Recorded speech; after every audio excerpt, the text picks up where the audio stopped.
We are back with our midweek update, and we are building directly off yesterday's plan with a couple of targeted tweaks driven by dash rank, projections, and the latest news cycle.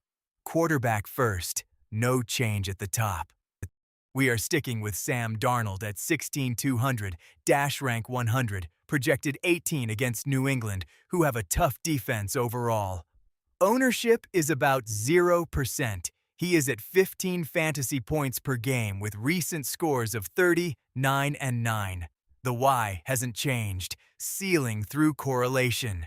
We remain committed to the Darnold to Jackson Smith and Jigba stack because the extension headlines for JSN, including Essentially Sports and other outlets detailing the 4-year, $168.6 million deal that reset the wide receiver market, reinforce that Seattle's pass volume is consolidated around him, which boosts Darnold's ceiling. We are also keeping Drake May at 16,500, dash rank 99, projected 21 against Seattle, who have a tough defense overall. Ownership is about 0%. He has posted 16, 17, and 19 in his last 3 with 22 fantasy points per game on the season. The reason remains structural and news-backed. New England's quarterback room is being reshaped, and the team is looking to bolster the receiving core per recent reporting, which supports May both as a bringback to Seattle stacks and as a standalone in balanced builds. Running back is our update today. We are pivoting off yesterday's Kenneth Walker stance and moving to Tre'Veyon Henderson at 5,700, dash rank 79, projected 12 against Seattle, who have a tough defense overall. Ownership is about 0%. He is at 13 fantasy points per game, but he has recent scores of 1, 3, and 5. The why is salary leverage and bounce-back potential tied to volume. Essentially Sports highlighted a rookie season with 968 rushing yards and 9 touchdowns and framed his explosiveness and pass game ability as a bargain for New England. At this price, Henderson functions as a clean bringback to Seattle stacks that preserve ceiling while letting us afford double stacks with premium Seahawks wideouts at negligible ownership. Wide receiver. Our flag stays planted on Jackson, Smith, and Jigba at 11,600, dash rank 100, projected 27 against New England, who have a tough defense overall. Ownership is about 0%. He is averaging 23 fantasy points per game, with recent scores of 34, 11, and 14. The why is elite role security and correlation.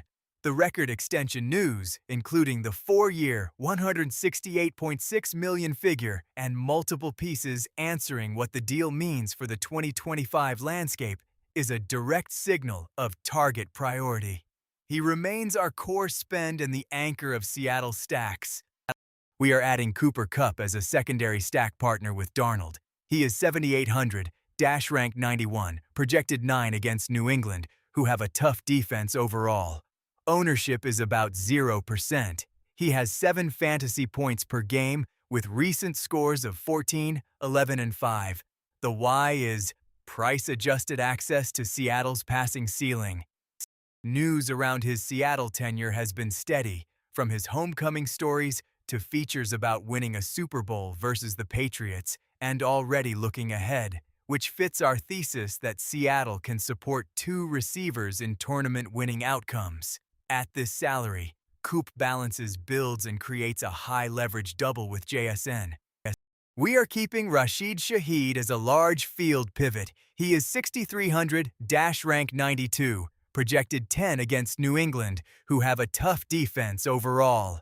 Ownership is about 0%. He is at 9 fantasy points per game with recent scores of 6, 9, and 1.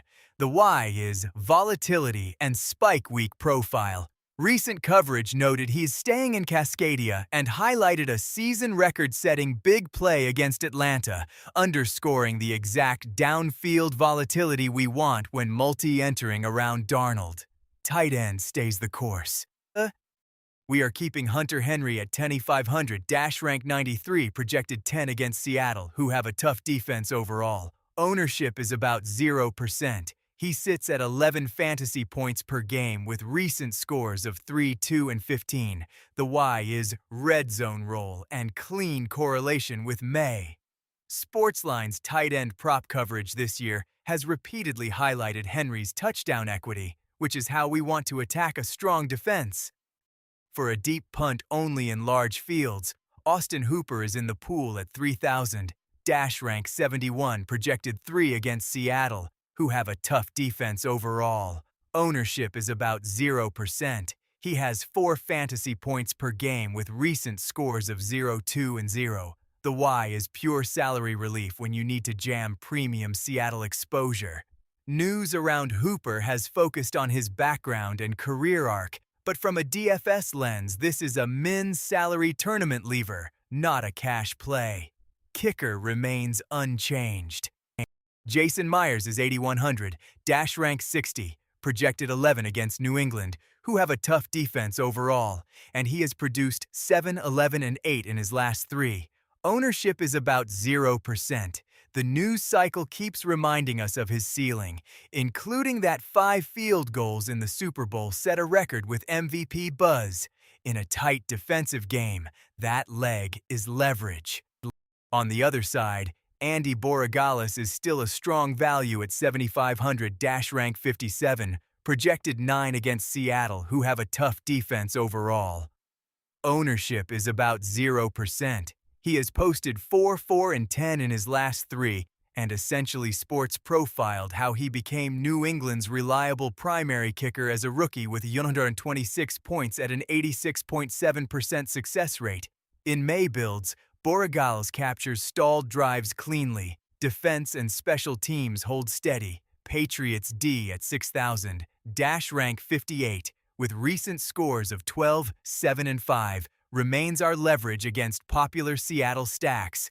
The why is simple. If we are heavy on Seattle, this is a hedge. If we are light, it is direct leverage on a quarterback who is willing to push downfield, which increases sack and turnover variance. For pure salary relief, we are keeping the Seahawks value at 4,400 in flex as a punt in large fields. Opponent rank is 11, who have a middle-of-the-pack defense overall. The why is price-based unlock to stack Darnold with JSN and a secondary Seattle receiver or kicker without sacrificing too much median elsewhere. Stacking it up, our primary construction is Darnold to JSN as the core, with Kupp or Shaheed as the double in tournaments, and Myers as a correlated kicker. Bring it back with Hunter Henry or Trevayon Henderson to capture New England red zone and touch volume at low ownership, or with Borregales for field goal equity. If you prefer the contrarian path, build around Drake May with Henry, correlate with Myers on the other side, and use Henderson as the salary lever that still carries touchdown equity. The key midweek changes are rotating running back exposure to Henderson for salary and leverage, and formally adding Cooper Kupp as a cost-efficient second Seahawk in doubles, while reaffirming that the clearest path to the top remains the Darnold and JSN correlation supported by projection, dash rank, and the contract extension news cycle.